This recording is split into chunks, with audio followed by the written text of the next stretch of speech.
morning and welcome to the Avon Valley Churches Youth, Children and Families Facebook page and YouTube if you're watching on YouTube. My name's Jo and I'm the Youth, Children and Families Development Worker for the Avon Valley Churches, and this is Youth Space on a Friday morning at 11. We do this once a month and I invite some wonderful young people I know from my personal life as much as my professional life to come and chat to us about their faith. Today, I'm joined by the wonderful Erin. Erin is somebody who was in my Sunday school for a very long time. So I've known Erin since she was 5. She's now 16, which is quite unbelievable. And she was in Sunday school with me, and I know her mum and the whole family very well, Rachel, and her brother Jack was in Sunday school as well. So it would be really nice to have a chat and have a catch up about all matters of faith, because we don't often have a chance to talk, do we, Erin? No, we don't. Do you want to introduce yourself? Say anything you like about it to everyone. My name's Erin. I'm 16. I'm really close friends with Joe's daughter, Monica. We're in the same year, and we've been friends since reception. I really enjoy painting, colouring. I feel like I'm a very artistic and creative person. That's brilliant. Okay, so as I said, you're here to talk about faith, and you're from Sunday school, and I even joined you at your confirmation at Winchester Cathedral when you were 9 years old. Mm-hmm. It's quite nice actually when those photos pop up on Facebook, because they remind me of that wonderful day we had. Mm-hmm.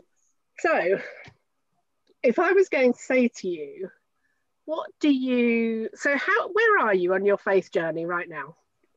So I used to go to church every Sunday, and now I'm not so certain. I would identify myself as agnostic, which means like I believe there is a God or something, but it's not as black and white as God. So there's somebody or something that put me on this earth for a reason. Just I'm not sure if it's as black and white as the Bible suggests. Okay, and do you miss church? I don't really miss church because I'm not in that position anymore that I need church. I feel that I don't need as much help in my faith as other people. But I liked having a community. And I can still talk to most people. So I can still talk to you, Joe. I can talk to my family that's religious, but I don't need as much support. Sorry. Okay, that's brilliant. No, it's fine. Don't worry. We can still see you. It's absolutely fine. Do you ever think about going somewhere else to church? So me and my family we were going to go to another church when we first left. We were going to go to a Baptist church, I think, but we couldn't find one that was right. And now that I've been away from church from a year and a half now, I'm not too worried about going back, as I don't feel that I need it as much. Yeah, that sounds brilliant. And you know, I think I've said this to other young people that we've had on before. I think there are different times in your life when you feel called to go back to church. I think for me, when I had both my children, for me, that was a real important time to connect back with church. And I hadn't been from the age of 18 right up to then. So yes, that was quite a long gap. I think I was 30 when I came back to church. So that was a good 12-year gap. So why do you think young people, or a lot of young people, don't connect with church? The church is aimed at the older people. So churches I've been to, their Sunday schools, they either don't have them or they're really bad Sunday schools. And when I stayed in to do sermons, listen to the sermon, I didn't understand a lot of it because it was so geared to the older members of the congregation. That I feel like children, if they go there, don't find it as interesting, or they don't feel that it's relevant to them as much. But I feel that it's important that children go to church when they're younger, like when I was younger, because it's like they can develop morals, and like, but it's not as important when they get older because they can develop their own morals and not have the ones that are preset by the church. Okay, that's a very interesting viewpoint. And so do you think generally church, or do you think generally the Bible is relevant for young people? I believe it's relevant, just not sure how much it's relevant, as in it depends how you interpret it. So there are the Christians that take it really literally, and I think that's not very good. And then there are ones that loosely base their life off it. So like they see, like, be kind to your neighbor, and they're kind to their neighbors and their friends and family and everyone around them, even to complete strangers, which I think is a good thing to preset in children. So like if I see somebody out on the street and I think, oh, I really like their shirt or I really like their hairstyle, I will tell them that because it's a good thing. You don't know what's going on in their life, and it could be really nice for them to hear that. And it's the first time that they've heard that in ages. Yeah, you're really good at that, actually, I have to say. I have to go along with that, definitely. So some people would argue that still our society in the UK is broadly Christian. Do you agree with that? I think it's older people. There are more older people that are Christian. And I mean, most of the kids in my year, so back in year 7 and 8 in our EPD class, which is ethical and personal development, because I go to a non-religious school, so it's no longer religious studies. Me and Monica were the only ones who actually had a faith. Like, we were the only ones that say, yes, I'm Church of England. Everyone else was like, no, I don't believe in God, or I don't have a religion. And it was very interesting to see, because like you get told that everyone believes in God at church, and then you come into like the real world and like nobody believes, like hardly anyone our age and our generation does. Yeah, and I do remember that you and Moni both went through this difficult phase, this transition from attending a Catholic primary school to then going into a community comprehensive, it was mixed difficult. comprehensive, where there's no mention of faith. So you had the opportunity, you had space, time, and you were able to explore faith every day actually at St. Joseph's, weren't you? Yeah, so you went from that to so in St. Joseph's, our primary school, there used to be like mass once a month, and like every morning you'd start off with prayer. You'd have to say a prayer before you left for lunch, and it felt like you were being suffocated by faith, and like I didn't have a choice whether I wanted to believe in God or not. So then when I came to high, there was like 1 hour a fortnight where you talk about God, and it wasn't just the religion you were. We talked about Buddhism and lots of other different faiths that were there that you could look at. And it was so interesting. And I explored my own faith, which is when I decided that I don't know what's there. And I actually think Buddhism religion makes more sense to me than Catholicism. Okay. Yeah, that's really interesting. And what else is there? I'm just looking at my questions.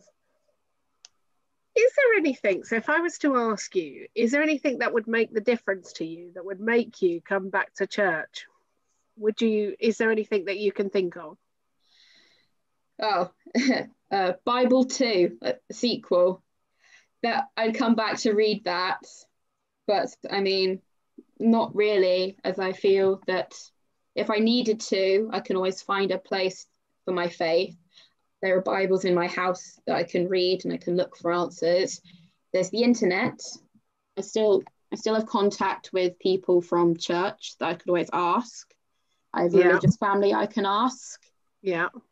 But overall, I didn't like going to church very much, and so there's not really anything that would make me go back.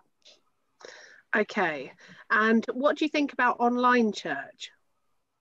I didn't know there was online church.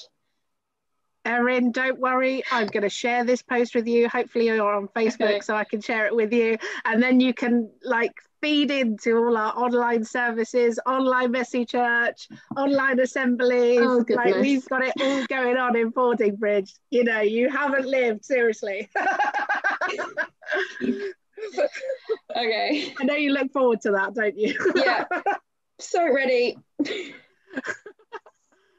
Is there anything you'd like to ask me? When did you know exactly what faith you were? Is it like you were set it from your parents, or did you decide?